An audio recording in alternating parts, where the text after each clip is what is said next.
Bonjour tout le monde, aujourd'hui on va s'intéresser à un personnage que j'apprécie tout particulièrement, Bellatrix Lestrange. Découvrez pourquoi je l'aime dans une de mes dernières vidéos. Je vais commencer par vous retracer sa vie dans la première partie avant de vous donner des informations que vous ne savez peut-être pas sur elle. Les sources de cette vidéo sont en barre d'infos, vous y retrouverez aussi les sources des photos de la vidéo que j'utilise car je ne peux plus utiliser de photos de la Warner.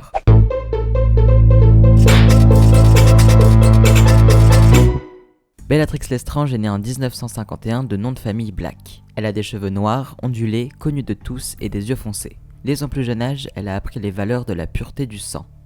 Ses sœurs sont Narcissa Malfoy et Andromeda Tonks. Cette dernière est aussi la mère de Nymphadora Tonks. Leur mère est Druella Rosée et leur père Sirius Black. Sirius Black est aussi d'ailleurs son cousin. Elle est de sang pur et sa première baguette est en noyer et ventricule de dragon. Bellatrix rentrera à Poudlard en 1962 dans la maison Serpentard. Elle va se marier à Rodolphus Lestrange, non pas par amour fou, mais car son sang est pur. Ils n'auront pas d'enfants, a précisé J.K. Rowling. Elle appartiendra plus tard aux partisans de Voldemort, ce sera donc une mange-mort.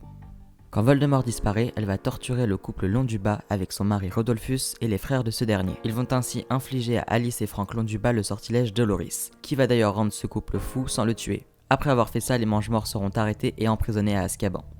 Bellatrix va combattre auprès de Voldemort de manière très fidèle et très cruelle pendant les guerres dans le monde magique. Elle idéalise Voldemort et on apprendra plus tard qu'elle l'aimait en secret. 14 ans après son emprisonnement, Bellatrix va s'échapper de la prison d'Azkaban grâce à l'aide de Voldemort qui est de retour. Son rôle est alors de récupérer avec Narcissa la prophétie au ministère. S'ensuit une bataille au département des mystères pendant laquelle Bellatrix va combattre et gagner Nymphadora Tonks, mais aussi tuer son cousin Sirius Black en le faisant tomber à travers l'arcade de la mort. Elle n'arrive pas à récupérer la prophétie qui est détruite. Pour se venger, le maître des ténèbres ordonnera à Drago de tuer Dumbledore. Bellatrix se rendra alors avec Narcissa chez Rogue afin de faire le serment inviolable pour que Rogue protège Drago si besoin et qu'il accomplisse la tâche en cas d'échec. Bellatrix va avec les Malfoy tomber dans l'oubli un peu plus tard. Ils seront très critiqués par le Seigneur des Ténèbres et ils seront aussi la risée des mange-morts. Alors, quand les rafleurs vont rapporter au manoir des Malfoy Harry et ses amis, Bellatrix va retrouver espoir d'être appréciée par Voldemort. On sait comment ça va se terminer. Le trio s'échappera en transplanant grâce à Dobby, mais Bellatrix aura le temps d'envoyer sa dague qui va tuer Dobby. Le 2 mai 1998, Bellatrix, fidèle, participe à la bataille de Poudlard. Elle va affronter Hermione, Ginny, Luna et tuer sa propre nièce, Nymphadora Tonks. Mais elle aura aussi mis très en colère Molly, qui pleurait déjà la mort de son fils et qui a vu qu'on essayait de tuer sa fille. Molly va alors tuer Bellatrix. Oui, c'est triste, même si vous l'aimez pas. L'arrogance de Bellatrix et ses cheveux décoiffés, sans oublier sa voix qui reste en tête, font de Bellatrix un personnage si... Bellatrix. Elle est clairement sadique, elle aime le mal et il semblerait qu'elle ne connaisse pas la raison. Un brin ou un peu plus de folie et un peu d'amour envers Narcissa la rendent unique. Le saviez-vous? Bellatrix a de très grands pouvoirs et elle manie très bien le sortilège Doloris. Bon, j'avoue que ça c'était assez évident. Elle arrive ainsi à lancer le sortilège pas très cool pour tuer des gens, sans même avoir à prononcer les mots magiques, l'incantation pardon. Elle sait très bien pratiquer l'occlumencie, donc fermer son esprit à toute intrusion, et on suppose qu'elle pratique aussi bien la légilimencie, qui lui permet de rentrer dans l'esprit d'une personne. Elle est aussi très bonne conductrice de balai, je sais pas si ça se dit. C'est une des plus puissantes mange-morts qui a battu un grand nombre de sorciers, sauf Molly. Dire que Bellatrix n'a pas de cœur, c'est faux, enfin en partie. Elle aime énormément sa sœur qui est une des seules à pouvoir s'opposer à elle avec Voldemort sans risquer la mort. Son prénom vient du latin bellum qui veut exprimer la guerre, Bellatrix veut donc dire guerrière.